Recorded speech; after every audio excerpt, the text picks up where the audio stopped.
So there's all a series of questions that you need to ask to get to the theory, because the value outcome is, from her perspective, it could be, I want you all to leave me alone. Yeah. From our perspective, we have to say, we want to leave you alone and know that you're not going to be at risk for your health and safety. So let's have a conversation. You have a theory, they have a theory that we are all out to get you. I have a theory, or we have a theory, and we can have 1,000 different theories. I have a theory that you think we're out to get you, but I think maybe I haven't done a good enough job explaining to you what my job is. I have a theory that maybe you're not really paranoid, but maybe you're anxious, and maybe we can help you with your anxiety. I have a theory that, like lots of people who are shut-ins, they often believe things that aren't true, and that's part of the problem with being a shut-in. It starts with this downward spiral. So, I mean, we've just generated 6 different possible theories. Well, you can only generate those theories when you've got a clear understanding of what the problem is. Yeah.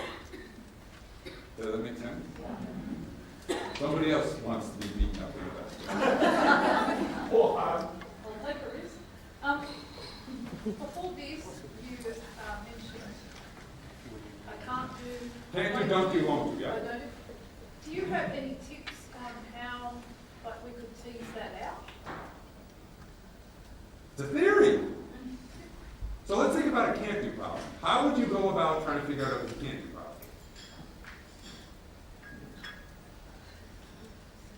Under optimal circumstances, I would give somebody, so let's say they can't, do you have somebody in mind? No, I mean, I guess an example is in one setting, possibly you've seen them do it, but they haven't been able to do it in the community. Right, so let's think about that. Is that a can't do, don't do, or won't do? If it's a can't do, you'd say, I'm going to ask for this set of behaviors across a bunch of different domains. If I see a difference in, like, the person can do it here and can't do it there, can do it here but can't do it there, what would I most likely think of that? It's not a can't, it's a don't. Can't is under what, and under no circumstances can this person do this. So if somebody has a memory impairment, it doesn't matter where, now, how's this? If somebody has a memory impairment, I notice that when they're with their daughter, their memory improves, I'd say, it may be don't, because there is a clear indication of competency here, but there are contextual variables that make it so this person can't do things. That would be more don't than can't. Do you see it? So, I have a theory it's can't, let's test it. And can't is skill sets. Can't is knowledge base. Can't is they got it or they don't. So if there's variation across different environments, that would move me, now, I could be wrong, but that would move me towards more don't than can't. On the other hand, if I know somebody when they're with their kid all the time and they're having a good time, they can do it, but when a staff person comes in and they go, fuck, I can't do it, I might think of that more as a won't. So I have to think of all the contextual variables as I'm generating, so I'm going to choose this theory and I'm going to figure out who, where, when. That's why I'm saying, like, more successful than others with certain people versus other people. So lots of observation. Yes. Actually, I would say it's not lots, yes, but I would say it's less lots of observation, but more lots of conversation. Now, I know that that seems subtle, but it's critical. If people are listening and they're getting the impression that you are, and again, we were having a conversation when everyone went to lunch, is we have this conversation with people as we're trying to help them learn how to do this kind of stuff, and we have lots of conversation that you need to reveal something about yourself as well. Now, if you work in the world of therapy, well, that's countertransference, and you have to keep emotional distance. Screw that. Somebody is inviting you into their life. Now, I am not saying you say, by the way, last night my wife and I had a huge fight. She's such a bitch. Probably not good. But yeah, I understand, so you want to demonstrate empathy? Now, the idea is, how do you demonstrate empathy? As I understand. Now, the mistake some people make is they overshoot it. So, so somebody says they have a brain injury, did this stuff, and you say, I know what that feels like. No, you don't. It's like, when we were first married, our house, we lived in a little house that was on a floodplain, and it had a 500-year flood. Our house was inundated. Gone, everything was gone. And I went to work, and my boss said, I know, boy, I had 2 inches in my basement.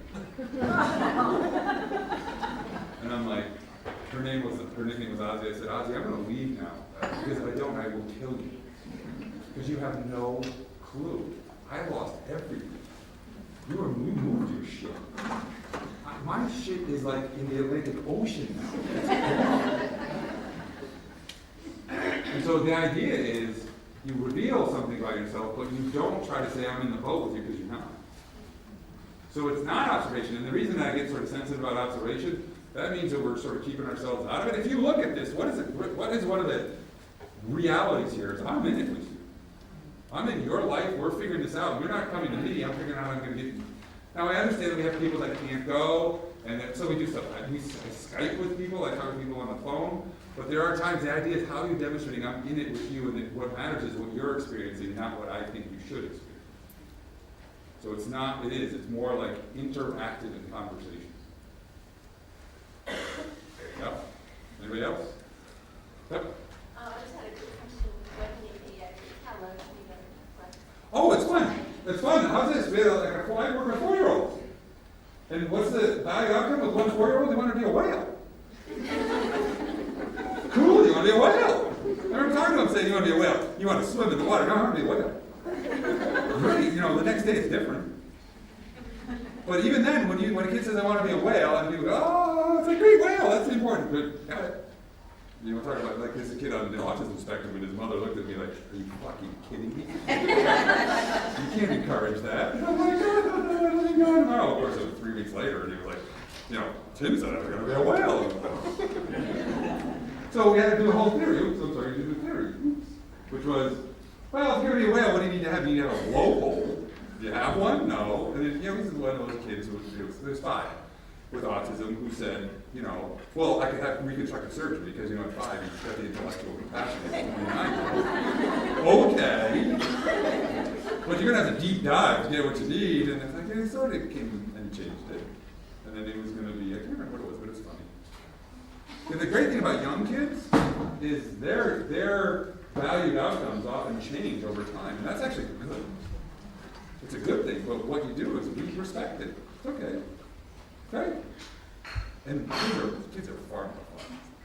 Adults are sure. Kids are fun. Teenagers especially.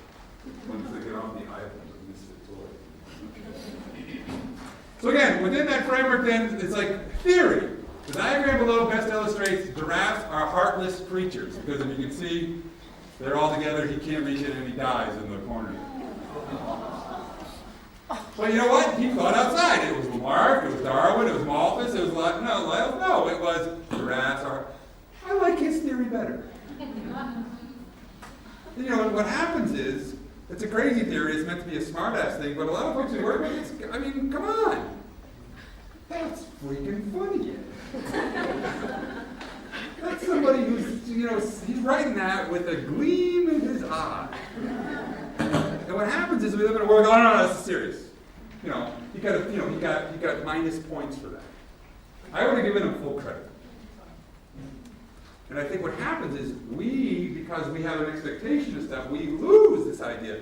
When I'm talking about we're trying a bunch of theories and we want to be as creative as possible, that's only a good thing. Outlandish is good, because outlandish is also how do we have fun? Because what happens is when you start doing this stuff, people have sense of humor activities. So if it's serious business, people do strange things, and we say, oh my God, this is crazy, and we can't do this stuff, and there's so many things, and he's going to go to jail, and he's going to do this stuff, and he's going to lose this stuff, and we get into the sort of this ongoing tragedy of what's happening, which is we work with interesting people doing really funny things. And how are you having fun? If you are not having fun with the people you're working with, something's wrong. Something's wrong. And by the way, if you look at the root of the word fun and the word therapeutic, they're similar. Therapy is overcoming. Fun is overcoming through humor. So if you go all the way back to the Latin, they come from the same root. But what happens is we beat the fun out of everything that we do because we say we've got to do these things because I'm afraid that the insurance companies are going to do stuff. The reality is, what is the big deal? I say it all the time. I mean it. When I've said it to you guys, what's the worst that can happen? If the worst that can happen is somebody can get hurt, then we're not doing that. But if the worst that can happen is we get embarrassed, the worst that can happen is that some money was spent. If the worst that can happen, so we had this little school. And one day, one of the kids, we had a bunch of kids, it was only 19 kids in the school, they were all kids with very serious behavior problems, they'd all been incarcerated at one point or another, and they were coming to our school, and one of the kids was in our school because he burned his other school down. A little problem with anger management, I suppose. But anyway, one day he was out with a couple of his, with another kid in the school at night, and the one kid knew if he went home, his father would probably beat him. The other kid knew that he was living in a group home setting, that they would lock the door, they wouldn't let him in. So they came down to our school and broke in. So in the morning, I get there, and Jake's kid's head pops up, and then John's head pops up. I'm like, it's like 6 o'clock in the morning. I'm like, hey dudes. And everybody had a stroke. You have to call the police, all this other stuff. I said, no. I have a theory. You know what my theory was? These guys have found a place that's safe. So instead of being upset, all they did was eat too much ham and cheese. And that was it. And they didn't do the dishes. It was, all the staff were like, we're going to call it, we can't do this stuff. And I'm like, no, my theory is this is a good indicator, not a bad one.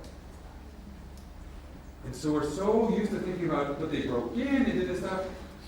They were saying, I'm safe here. I don't have to worry about getting hurt. I know that I'm going to be warm because it's in Vermont, so it's like, 4 to 5. By the way, at home, we had 9 inches of snow yesterday. You know what snow is, right? You've heard of it. Yeah, it's not on TV. As my wife said, I was like, oh, it's nice here. She said, yeah, screw you.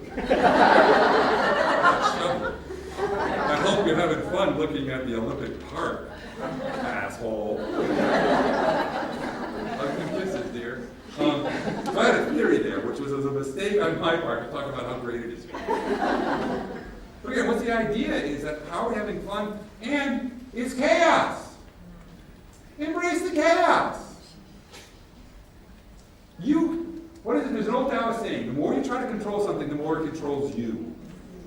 And if you really look at the old Taoist saying, the more you try to control something, the more it controls you. And the next statement they have following that is, and usually for the worse. I can't make you. Why do we talk about theory? Why do we talk about what's your idea? Why do we talk about what is your valued outcome? Because if I don't start from there, we're doomed. We'll repeat patterns. And you know what we'll do? We'll do what everybody does with the bigger promise. We'll say, that intervention didn't work, let's try the new intervention. And what we missed was, what are we doing with people to help them in a way that's important and meaningful in their own lives? So, how are we having fun? I like this one. Old people at weddings always poke me and say, you're next. So I started doing the same thing at funerals.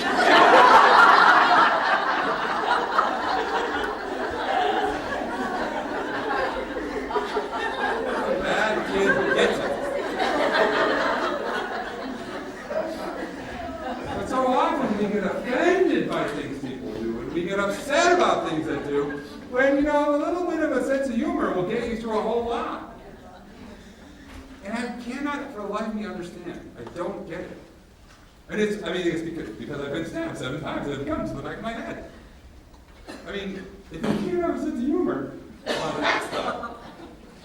Because the other thing is that what it helps you is to get past the what's a little deal and what's a big deal. It gives you a sense of perspective. And by the way, fun is also a way of creating empathy with people. Black humor is actually really, really functional in a lot of ways. It's like I had a really dear friend of mine who died of cancer, and what he used to say all the time would be, he had cancer, he was terminally ill. And so we would go together some places, and so especially a place like this, people knew who he was. We'd walk through and I'd move people and say, dead man walking. Dead man walking. And everyone was horrified, but he'd be laughing, and because it was happening. There was nothing we could do about it, except, when he especially got really sick, he used to say, he'd be in bed, and he'd look at me, at least I got my health.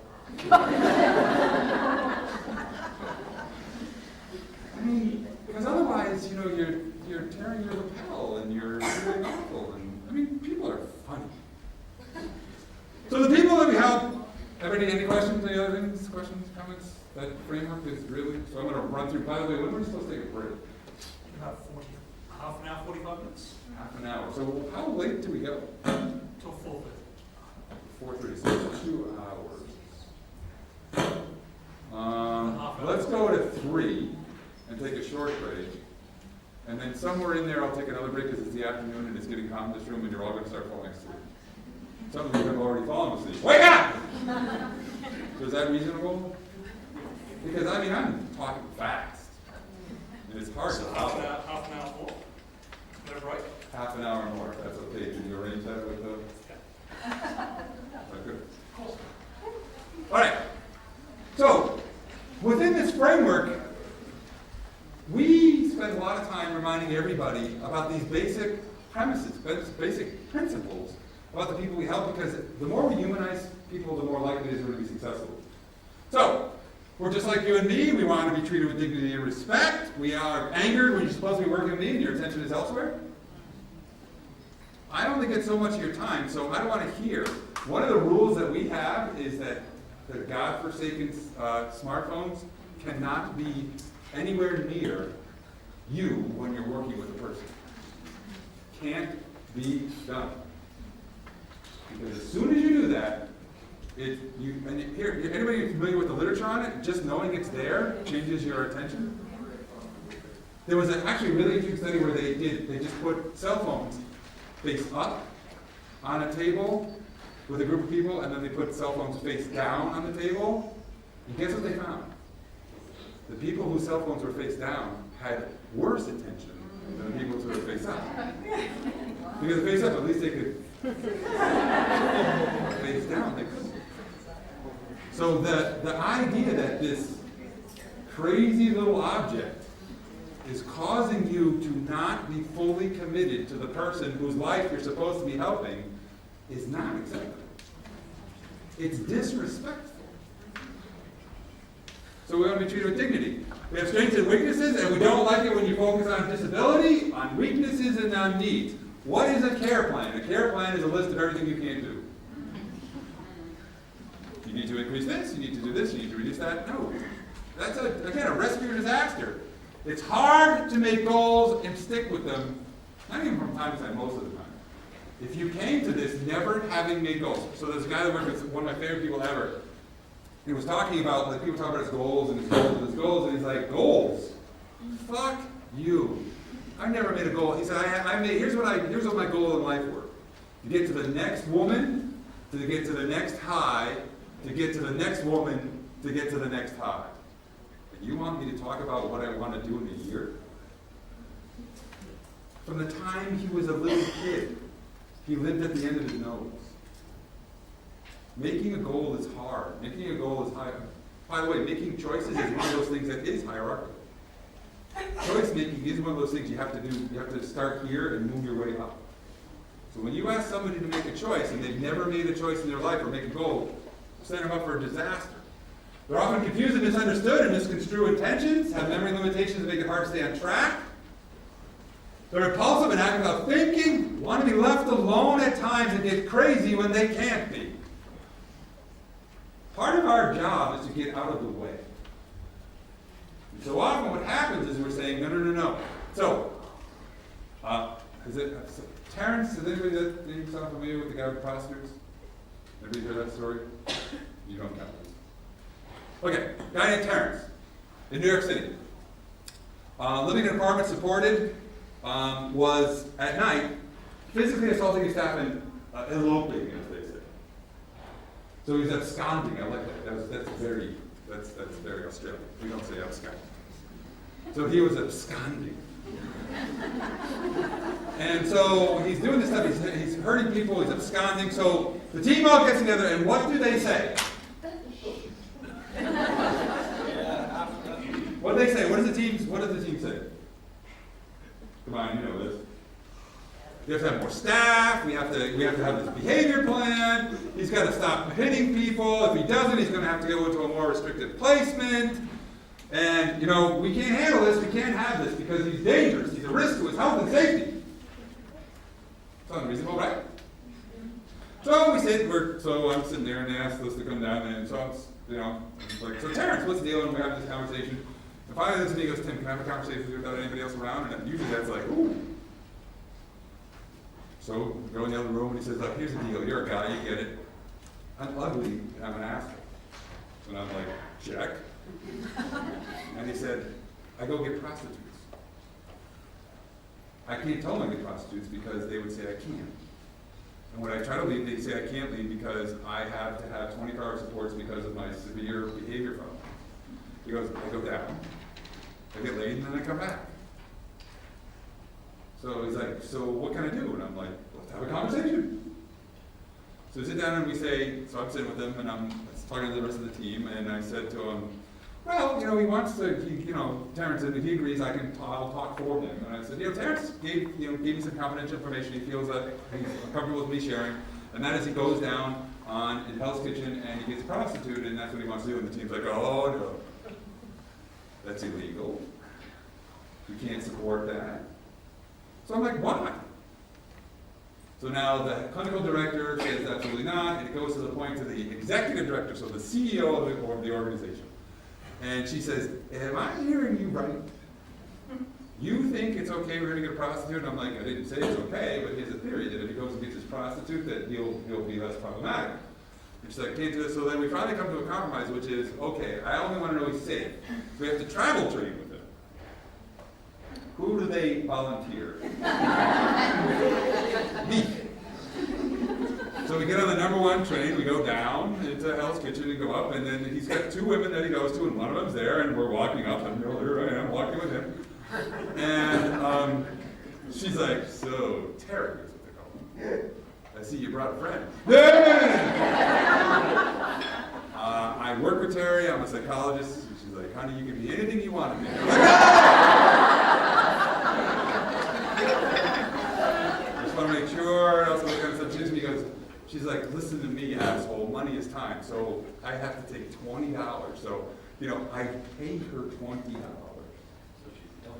So for her not to have sex with me, that's exactly right. I pay her $20, and of course at that, I'm like, because of course that's going to be when the cops come. I give her the $20 and stuff, and so she has this 5-minute conversation about he always wears a condom, he always goes to this person. In fact, while I was having the conversation with her, he was with the other person having a business transaction. It's important, he doesn't, and she said he's a good John, and he pays on time, I don't have any problem with him, he comes on, he does the stuff, he leaves. Travel train, come back, check.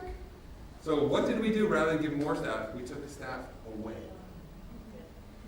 No problem. No problem. But you'd have to have a relationship. You'd have to somehow engender some trust for him to tell you that in the first place. Yes, you have to have a relationship wherein, well, I'll go back to this because I know you guys just love seeing this. I know you can't wait to see more of this. But that's exactly the point, which is what's important to you. You come with this idea that I'm not here to make any judgment about your use of prostitutes. Now, I've had guys who have said, I want to smoke weed, and I say, I can't help you with that because it's illegal. Or I've had guys saying, all I want is to drink a little bit, and I get a little bit squirrely about that, and I'm like, I'm not going to help you go get beer, because it's not just, it's beer and brain injury don't go together. Now, I know if I'm not here, you're going to do that stuff. We just have to agree that I can't help you with that, but even that's honest. But it's also respectful. I'm not saying, let me tell you about beer. You know you're not, because that's what people hear all the time. We wrote an article, it's called Reflections on Dobermans, Poodles, and Social Rehabilitation. And the problem is, we try to turn Dobermans into poodles. And the relationship comes when I say, you're a Doberman. And you're going to be forever a Doberman. And I'm okay with that. So let's figure out how we can make sure that you can hook up with poodles every once in a while. Well, let's make sure you're not a Doberman that bites somebody, because when that happens, they're going to put you to sleep. So again, the idea is, yeah, but it's inherent, which is this framework there is no value except when the person says, this is what I value in an outcome. We can't come to it with our own values. Like Terrence going to get a prostitute, I was like, oh my God, that is like, ooh. But that's his life, not mine. And he was right. And he said, before I had my brain injury, I had to pay for it. And I'm like, yeah, okay, I gotcha. And I think that even that conversation is, yeah, okay, I gotcha. And that's the point. So again, how are we framing it in such a way that we are being respectful of people, and we recognize that we're doing things in such a way that we demonstrate dignity and respect? And that, you know what, again, you all know incredibly smart, incredibly technically gifted people who suck at working with people with behavior problems. And they can tell you exactly why they think this is the case because of the site of their injury. They can give you a behavior plan or an intervention strategy that is technically brilliant, that will be completely ineffective.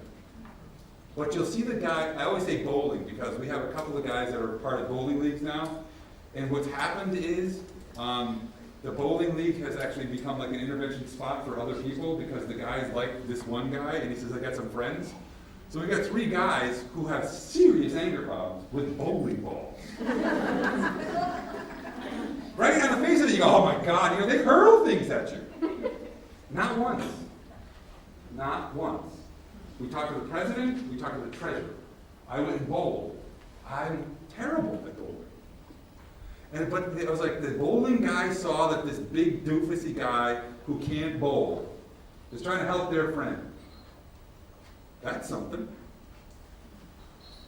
Then all they did was they all drink beer and made fun of me for 3 games. And the guys would laugh and they'd do this kind of stuff. The first guy, and then they were like, and then he said, you know, I've got, so it's John, Harry, and Todd. John was the first guy, and then Harry went, because Harry had nothing to do at night and he's really bored and stuff like that, and he'd go bowling. And he's worse than I am. But I'll go, and they make fun of me all the time. Harry goes and he rolls a 29, and they're like, new personal record, you are a star. Why? Because they have dignity. They recognize that he's trying as well as he can. By the way, they also bust his balls. Because if they didn't, I would be like, I don't know if we should do this. Because then you're just the mascot that people pat on the head. It's like in the United States, there's a whole group of people with disabilities who hate Special Olympics because it's like gigs on parole, gigs on parade. I don't necessarily agree with that. I think it's well-intentioned people, but that's part of the reality. And then one of the things we said, you have to treat them like you treat everybody else. And they're like, oh, that's good. Like Harry falls on the ground, he has like, you know, he's got, you know, left side impairment, and they're like, you fell on your ass, you big fat ass. Right? And you can go, oh. Even service workers go, oh my goodness, he's going to feel terrible. And what does he do? He rolls over and goes, yeah, I'm a beach whale, I'm a beach whale. And it was a classic. So he falls on his ass, he rolls over a beach whale, and a guy says, somebody get a fucking harpoon! I mean, it just keeps going, just nasty. And he's on the floor, and everybody's laughing their ass off. Because it's not about it's like you as a person, and we're having fun, and we're enjoying each other's company. And it doesn't matter all these kind of things. What matters is you have a life that you want to do. You're disconnected, let's get you connected. You don't have insight, okay. Let's try to get you connected to things that are important and meaningful to you. That's going to increase the probability of your insight. They appear to be in control, but they're not. Many people look like they're in control, and they're not. They're right on the edge of it. How then do you counter the argument that diminished capacity means it's more your responsibility than looking after their dignity? How do you counter the argument that it's the diminished capacity that you have to pay attention to, and that you have to sort of manage the reality of their inability to do things? Because then suddenly the argument leaves the domain of this is everyone, not everybody, a lot of people go down and find a prostitute that's illegal. The argument then becomes they have diminished capacity. You should know what to do to prevent them from... Sure. Well, I mean, the simple answer to that is pretty straightforward. If somebody's adjudicated incompetent and they have a guardian, I've actually had situations where I've gone to the guardian and said, are you okay? And then it's done. If they are not adjudicated incompetent and nobody has made a competency determination, then the assumption is that they are competent. Fuck you. What happens when the guardian says they're not going? Oh, I've had it where the guardian said they're not going, and we'll say, okay, let's figure it out, and let's have a conversation. And we've had it where the guardian said they're not going, and they don't go. And you know, guess what? But then they're still absconding, and you've still got the team saying we need more care and we need... Oh, absolutely. So we had that exact situation happen. So a guardian just said no, and then the guy keeps taking on, right? So what would be the typical conversation? The typical conversation is, oh my God, we probably shouldn't have him in the community because he keeps leaving and we have to manage this kind of stuff. And he'd go out and he wouldn't just get a prostitute, he'd go out and get beer and all that other kind of stuff. And we would talk to the guardian, like, if we can let's not make it pathological, let's make it normal, and let's not pathologize things. And you have a theory, and the theory is he can't. We have a theory that maybe he can. Can we try it out? No, absolutely not. No, you cannot. That is my son, and he cannot do it. Okay? So let's have a conversation with your son about having a conversation with you. And the team is saying we're not going to do it.